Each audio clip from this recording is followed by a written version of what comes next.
In order to find the value of the resistor R, we need to determine the voltage across this resistor and also the current flowing through it.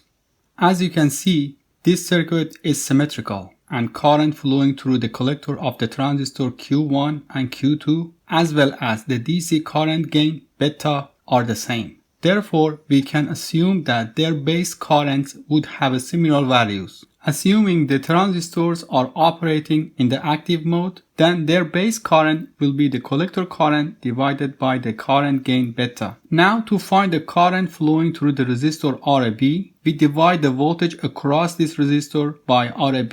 The voltage across RAB is the supply 12 volt minus the base voltage. The voltage at the base is the voltage drop across the diode plus the base emitter voltage.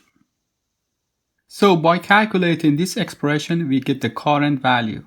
Now by writing a KCL Kirchhoff current law for the base node, we can determine the current flowing through the resistor R.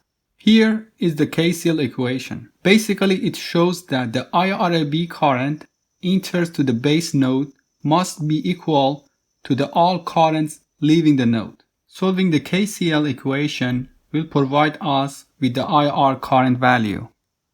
As we discussed earlier, the voltage at the base node is the voltage drop across both the diode and the base emitter terminals. And this voltage is the same as the voltage across the resistor R because they are in parallel. Therefore, the value of the resistor R will be the voltage across this resistor divided by its current. I have other videos in reviewing transistor circuit DC analysis which I will put the links under the video description.